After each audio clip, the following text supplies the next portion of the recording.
जय श्री कृष्णा, राधे राधे। हर हर महादेव। कैसे हो आप सभी? उम्मीद करती हूँ आप सब खुश होंगे, स्वस्थ होंगे और भगवान का आशीर्वाद आप सब पर बना रहे। मैं फिर से आशा राजपूत स्वागत करती हूँ आपका एक और नए ब्लॉग में, क्योंकि 3 दिन से वीडियो नहीं आई है और अभी साल चल रहा है तो मैं वीडियो बहुत ही कम डाल पा रही हूँ दूसरे तीसरे दिन। तो यहाँ पर आप सभी को फिर से गुड मॉर्निंग प्यारी सी। और यहाँ पर चल रही मेरी पूजा सेवा और भागवत भगवान की हमेशा आरती करनी चाहिए, उन्हें स्थान देना चाहिए। घर में अपने जितने भी भगवान जी उन सबको एक स्थान देना चाहिए। और हाँ, आज मैं बताऊंगी आपके विग्रह अगर जैसे पूजा समय बहुत सारा समय हो जाता है तो आपके विग्रह पर जो पानी होता है वो जम जाता है, जो गंदगी होती है, गंदे जैसे मतलब ऐसे हो जाते हैं ना, काले पड़ जाते हैं, तो उन्हें साफ किस तरह से करें एकदम चमचमा जाए और भगवान जी को कोई कष्ट भी ना हो। तो आप ना एक खट्टा दही ले लीजिए, क्योंकि खट्टे दही का मट्ठा बना लीजिए आप, जैसे मशीन द्वारा किसी भी आप मिक्सी वगैरह की जैसे भी। तो आप अपने विग्रह जो भी हैं जैसे जितने हैं उस हिसाब से आप किसी बड़े से बर्तन में उन्हें कम से कम 5-6 घंटे के लिए रख दीजिए और ऊपर से डाल दीजिए मट्ठा। और एक नींबू ले लीजिए आप पर, वो तो क्योंकि बाद में साफ़ करने के लिए। तो आप वैसे तो रात में अगर भिगो दो और सुबह उन्हें साफ़ करें तो और ज़्यादा अच्छे से होंगे। मैंने तो दोपहर में डाले थे और शाम को साफ़ कर दिए थे अपने सारे ही भगवान जी। और देखना यहाँ पर बहुत अच्छे से साफ़ हो चुके हैं वो, क्योंकि जो पानी जमा हुआ था, जो थोड़ी बहुत जैसे चंदन वगैरह लगा देते हैं, तो वो सारी चीज़ें एकदम से साफ़ हो गई हैं। और हम मंदिर में कभी भी अपने विग्रह को ऐसे ना रखें हैं जैसे सामने कभी कोई भगवान जी ऊपर रख दिए, कोई नीचे रख दिए। जैसे आजकल जो मंदिर आने लगे हैं उनमें स्लैब वगैरह डली हुई आती हैं, तो कहीं कुछ कहीं नहीं, ये कोई सजाने का सामान नहीं। हमारे भगवान जी हमारे इष्ट हैं, तो इन्हें एक स्थान देना चाहिए अच्छे से प्रॉपर तरीके से। तो गणेश जी सर्वप्रथम गणेश जी को विराजा जाता है मंदिर में, विराजमान किया जाता है। तो गणेश जी का मुख हमेशा भोले बाबा की तरफ ही होना चाहिए, भोलेनाथ की तरफ। कभी भी उनकी पीठ महादेव जी की तरफ ना करें।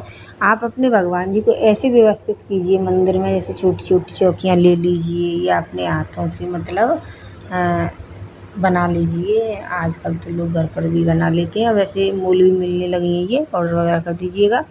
तो इस हिसाब से जैसे वो आपस में बातें कर रहे हों, जैसे वार्तालाप कर रहे हों। कहते हैं ना, कोई कोई मंदिर होता है जहाँ पंचदेव का मंदिर होता है, जैसे सारे भगवान जी होते हैं। तो क्यों होते हैं? क्योंकि वो ना आपस में ऐसा लगे जैसे बातें कर रहे हैं एक दूसरे से। जैसे अब जैसे हम पूजा सेवा करते हैं तो वो भी तो हमारे बारे में बातें करते होंगे, हमारा भक्त ऐसा है, हमारा भक्त वैसा है। और जब हम किसी के साथ बैठेंगे तो वो भक्त क्या ही कहेगा। जैसे हम किसी के साथ बैठे तो हम इसी तरीके से बैठेंगे ना, हम बातें कर, तो इसी हिसाब से अपने सभी विग्रह का ध्यान रखें। और हाँ, इस मट्ठे का क्या करें ये भी कमेंट होगा। तो इस मट्ठे को किसी गाय को या भैंस, जैसे अपनी आपकी व्यवस्था हो उस तरीके से आप इसे किसी को खिला दें, लेकिन ऐसे फेंकना या फिर पेड़ पौधों में डाल दें। और स्वच्छ तरीके से बिल्कुल एकदम साफ़ है मट्ठा, ज़्यादा आपके विग्रह नहीं है तो आप इसके मट्ठे की आलू की सब्ज़ी भी बना सकते हैं, यूज भी कर सकते हैं घर में। तो ये तो हो गई भगवान जी। और हाँ, फिर उसके बाद भगवान जी को ना रोज़ाना नहलाकर आप कॉटन की जो तौलिया वगैरह होती हैं वो ले लीजिएगा, क्योंकि भगवान जी को हमेशा पोंछ कर रखना चाहिए सभी विग्रह को। क्योंकि विग्रह को पोंछते रहेंगे ना तो वो उतनी चमक ज़्यादा बनी रहेगी और मंदिर एकदम साफ़ सुथरा स्वच्छ होना चाहिए। जैसे हम अपने घर में रोज़ाना झाड़ू लगाते हैं, रसोई घर को साफ़ करते हैं, उसी तरह आपको हल्का फुल्का मंदिर डेली साफ़ करना चाहिए। और जो डीप क्लीनिक है वो करें आप 1 हफ्ते में कर लें, जैसे शुक्रवार को गया, शनिवार को करें तो और भी ज़्यादा अच्छा है। अपने मंदिर को साफ़ और हल्का फुल्का साफ़ रोज़ाना करें। पूजा के टाइम पर पूजा सेवा भाव से भगवान जी की समय से करें। और ना छोटे छोटे नियम ही पूजा में हमारी ज़िंदगी में बड़े बदलाव लाते हैं। कहीं भी जाले ना हो, मंदिर में लग जाते हैं, हमें अंदाज़ा नहीं होता अंदर की तरफ।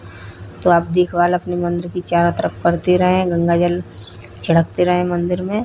इससे ना छोटी छोटी बातों से ना आपके घर में ढेर सारी खुशियाँ आएंगी और ढेर सारी खुशियों के बीच आपको आनंद मिलेगा। तो यहाँ पर लक्ष्मी दबा रही चरण अपने प्रभु के, तो कहते हैं ना हर स्त्री को इसी तरह से होना चाहिए, अपने पति के चरण रात को भले ही थोड़े ही दबाएं, लेकिन आपको ना दबाने चाहिए, भले ही थोड़े से, जैसे बहुत से नहीं दबाते लेकिन थोड़ा हाथ लगाना चाहिए।